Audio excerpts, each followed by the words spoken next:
Hello guys, in this video I am going to tell you about class and objects. Okay, so what is class? Class is a collection of data members and member methods. Data members are used to store input values related to an object. Methods are used to perform some operation on data members. अब class होती क्या है?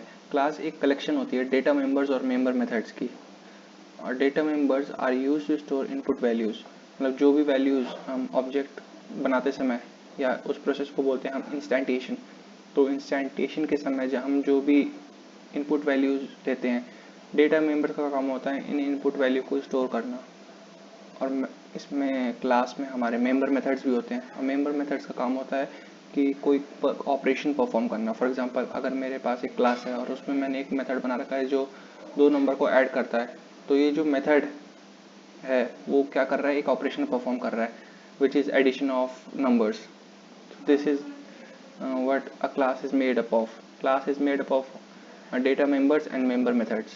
Okay, so now I will tell you about the syntax of a class. Okay, तो class का syntax क्या होता है? सबसे पहले तो हम class लिखते हैं जो कि एक कीवर्ड है, class कीवर्ड। ओके, उसके बाद हम क्लास का नाम लिखते हैं। क्लास का नाम जो होता है, क्लास नेम, वो यूज़र डिफाइंड होता है। It means that it is totally dependent on the user कि वो कैसा टाइप का क्लास नेम डालना चाहता है। उसके बाद हम कोलन डालते हैं। इसके बाद अगर आप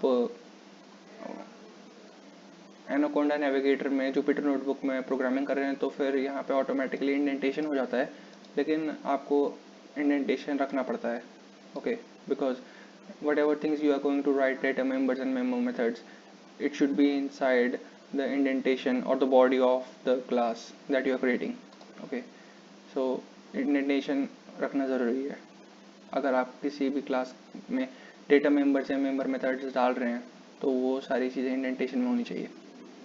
तो डेटा मेंबर्स और मेंबर मेथड इस क्लास के हमेशा इस इंडेंटेशन में रहेंगे। ओके, और फिर हम इंडेंटेशन से बाहर निकल आएंगे। उसके बाद ऑब्जेक्ट क्रिएट करते हैं हम, ताकि ये जो क्लास हमने बनाई है उसको एग्जीक्यूट कर सकें। तो ऑब्जेक्ट का इंस्टेंटेशन कैसे करते हैं? ऑब्जेक्ट इंस्टेंटेशन करते समय हमें सबसे पहले तो ऑब्जेक्ट का नाम लिखना पड़ता है जो कि यूज़र डिफाइंड होता है, मतलब जो भी यूज़र चाहेगा वो वैसा टाइप का ऑब्जेक्ट का नाम वो रख सकता है। फिर इक्वल टू ऑपरेटर यूज़ करते हैं, फिर उसके बाद हम क्लास का नाम लिखते हैं और फिर कुछ पैरामीटर्स डालते हैं। चलिए मैं आपको एक एग्जांपल से इस कंसेप्ट को समझाता हूँ। फॉर एग्जांपल, मान लीजिए मैंने एक क्लास बनाई स्टूडेंट। ओके, ये क्लास बन गई है। अब मैं इसके अंदर इंडेंटेशन में ऑटोमेटिकली आ गया हूँ। अब मैं क्या करूँगा कि इसमें डेटा मेंबर्स और मेंबर मेथड डालूँगा। फॉर एग्जांपल मान लीजिए स्टूडेंट, फॉर एग्जांपल क्लास, नहीं, grade is equal to 10th। Okay, और section is equal to A. Okay, तो ये मैंने एक क्लास बना दी है जिसमें ग्रेड 10 है और सेक्शन ए है। ओके, ये हमारी क्लास बन चुकी है। अब हम इंडेंटेशन से बाहर आ गए तो ये हमारी क्लास बन चुकी है। अब मान लीजिए इस क्लास को हमें यूटिलाइज़ करना है, तो इसको कैसे यूटिलाइज़ करें? इसको यूटिलाइज़ करने के लिए हमें इंस्टेंटेशन करना पड़ेगा, यानी कि एक ऑब्जेक्ट क्रिएट करना पड़ेगा। तो यहाँ पे हम एक ऑब्जेक्ट क्रिएट करते हैं S1 for example. Okay, so S1 is equal to student and this parameters parenthesis, बस। ओके, अब मान लीजिए मुझे इस S1 स्टूडेंट का ग्रेड देखना है, तो S1 स्टूडेंट का ग्रेड देखने के लिए मुझे लिखना पड़ेगा print S1 dot grade. Okay, और इसका सेक्शन भी चाहिए मुझे, तो मुझे लिखना होगा print S1 dot section. Okay, तो जब मैं इस प्रोग्राम को रन करूँगा तो मेरे पास ये दो आउटपुट आ रहे हैं, 10 और A। ओके, तो यहाँ पे जो क्लास है ये तो हो गया class, creation of class. Okay, of class. Okay, और ये जो चीज़ें हैं ये होंगे हमारी मेंबर, क्लास मेंबर। ओके, ये दोनों चीज़ें हमारी क्लास मेंबर हो गई। ओके, अब मान लीजिए मुझे इसमें एक मेथड बनाना है जो कि स्टूडेंट का ग्रेड और सेक्शन दोनों को प्रिंट करे। तो उस मेथड को बनाने के लिए मुझे एक डेफ कीवर्ड से फंक्शन बनाना पड़ेगा, डेफ शो। ओके, शो करके एक फंक्शन है। ओके, इसके अंदर मैंने ये सेल्फ डाला है। सेल्फ का फंक्शन क्या है कि ये कीवर्ड है, मतलब एक्चुअली ये प्रॉपर कीवर्ड नहीं है, लेकिन हमें सेल्फ करके लिखना पड़ता है ताकि जो ऑब्जेक्ट का रेफरेंस है वो यहाँ पे पास हो सके।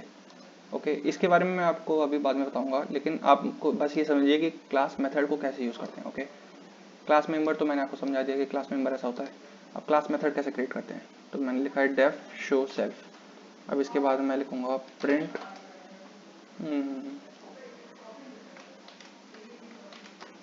Grade is equal to and section is equal to this. Okay, dot format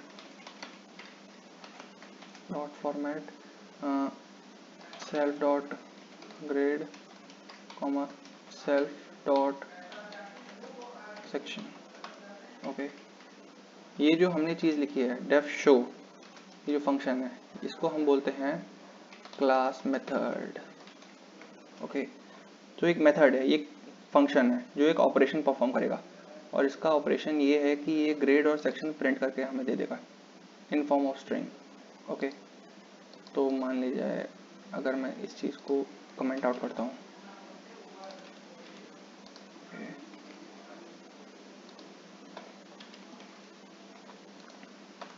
मान लीजिए मैं यहाँ पर प्रिंट करता हूँ s1 डॉट शो, क्योंकि ये फंक्शन है इसलिए मुझे ये दो ब्रैकेट डालने पड़ेंगे लास्ट में। अब जब मैं ये प्रिंट कर रहा हूँ, सॉरी जब इस प्रोग्राम को मैं रन कर रहा हूँ, तो हमारा ये आउटपुट आ रहा है grade is equal to 10 and section is equal to A. अब हो क्या रहा है, इसमें ध्यान देने वाली बात ये है कि जब हम इंस्टेंटेशन करते हैं इस प्रोसेस को, यहाँ पे मैं लिख देता हूँ creation of object is known as, ठीक है, creation of object is known as instantiation। Okay, जब इंस्टेंटेशन होता है तो क्या होता है कि यहाँ पे s1 लिखा है, ठीक है, ऑब्जेक्ट, फिर इक्वल का साइन है, फिर क्लास का नाम है। ओके, मैंने आपको अभी ऊपर बताया था कि we write object name and after that we use equal sign and after that we write class name and then we write parameters। Okay, so यहाँ पे मैंने लिखा है s1 is equal to student. इससे होगा कि s1 जो object है इसका रेफरेंस सेल्फ में जाएगा। ओके, मैं सिर्फ ये एक्सप्लेन करने के लिए बता रहा हूँ आपको इस कोड को, इसके बारे में मैं डिटेल में बताऊंगा आपको अगली वीडियो में, लेकिन अभी आप फिलहाल इसी से काम चलाइए। तो s1 का जो रेफरेंस है वो जाएगा हमारे सेल्फ में, ठीक है, s1 is equal to student. Okay, अब फिर क्या क्या है, हमने s1 डॉट शो। अब यहाँ पे s1 डॉट शो, यह डॉट ऑपरेटर इसलिए यूज होता है कि फॉर एग्जांपल जैसे हमने यहाँ पे s1 क्रिएट किया, एक ऑब्जेक्ट क्रिएट किया स्टूडेंट क्लास का। ओके, तो स्टूडेंट क्लास में क्या है, हमारे क्लास मेंबर है और क्लास मेथड है। तो इसके क्लास मेंबर्स या क्लास मेथड को एक्सेस करने के लिए हम डॉट ऑपरेटर यूज करते हैं। तो यहाँ पे लिखा है s1 डॉट शो, तो इससे होगा क्या कि जो ऑब्जेक्ट है, ये ऑब्जेक्ट किस क्लास का है, स्टूडेंट। तो अपना जो ये ये जो कोडिंग लैंग्वेज है, क्या बोलते हैं, तो ये जो जुपिटर नोटबुक है, तो सबसे पहले क्या करेगा कि इंटरप्रेटर, हाँ, इंटरप्रेटर क्या करेगा कि इस ऑब्जेक्ट को सबसे पहले ये चेक करेगा कि ये किस क्लास का ऑब्जेक्ट है। तो ये स्टूडेंट क्लास का ऑब्जेक्ट है। अब ये चेक करेगा कि स्टूडेंट क्लास में क्या क्या मेथड है। तो यहाँ पे ये शो है। ओके, तो यहाँ s1 डॉट शो लिखा हमने, तो ये जो शो मेथड है ये काम करेगा। तो यहाँ पे होगा क्या कि s1 का जो रेफरेंस है वो सेल्फ में जाएगा। ओके, सेल्फ में जब ये रेफरेंस जाएगा तो यहाँ पे प्रिंट हो जाएगा ग्रेड और सेक्शन, सेल्फ डॉट ग्रेड। और सेल्फ में क्या है, ऑब्जेक्ट का रेफरेंस जाएगा, और सेल्फ डॉट ग्रेड मतलब ऑब्जेक्ट का ग्रेड क्या है 10 और सेक्शन क्या है a। तो बस ये प्रिंट आउट होके आ जाएगा। It's that simple. तो मतलब मैंने ये कोड इसलिए लिखा है ताकि मैं आपको ये शो कर सकूं कि जब हम क्लास क्रिएट करते हैं तो जो क्लास होता है it is made up of class members and class method. तो ये तो हमारे क्लास मेंबर हो गए, क्योंकि एक डेटा स्टोर कर रहे हैं, जैसे grade is equal to 10, section is equal to A, इन चीज़ों को स्टोर कर रहे हैं। और यहाँ पे मैंने एक मेथड बना दिया जो एक स्पेसिफिक फंक्शन परफॉर्म कर रहा है। ओके, और ये क्लास तब तक नहीं चलेगा जब तक कि हम एक ऑब्जेक्ट नहीं क्रिएट करते। तो यहाँ पे मैंने इसलिए एक ऑब्जेक्ट क्रिएट कर दिया s1 is equal to student. फिर मैंने कुछ ऑपरेशन परफॉर्म किया, जैसे s1 डॉट शो, तो डॉट ऑपरेटर का यूज़ करके मैंने इस ऑब्जेक्ट के रिस्पेक्ट में एक मेथड को कॉल किया। फिर ये मेथड कॉल हुआ, मेथड कॉल होने के बाद इसने अपना काम किया और इसने प्रिंट कर दिया आउटपुट। तो ये था कंसेप्ट क्लास और ऑब्जेक्ट का। इसके बारे में मैं और डिटेल में बताऊंगा, लेकिन मैं बस आपको यहाँ पे ये बता रहा था कि क्लास होती क्या है। Class is a collection of data member and member method. यहाँ पे हमने देख लिया कि क्लास जो है वो कलेक्शन है डेटा मेंबर और मेंबर मेथड। क्लास मेथड है क्लास मेंबर भी बोल सकते हैं। Okay, data member I used to store input values related to the object. ठीक है, तो यहाँ पे डेटा मेंबर्स क्या कर रहा है, इनपुट वैल्यू स्टोर कर रहा है। वैसे यहाँ पे मैंने पहले से ही प्री डिफाइंड वैल्यूज़ हैं, लेकिन अगर हम यहाँ पे इनपुट लेने की कोशिश करें तो वो भी कर सकते हैं। उसके लिए हमें इनिट कंस्ट्रक्टर के बारे में पढ़ना पड़ेगा, जो क्योंकि मैं आपको बाद में पढ़ाऊँगा। और उसके बाद हमने ये पढ़ा कि method are used to perform some operation on the data members, और ये हमने देख भी लिया।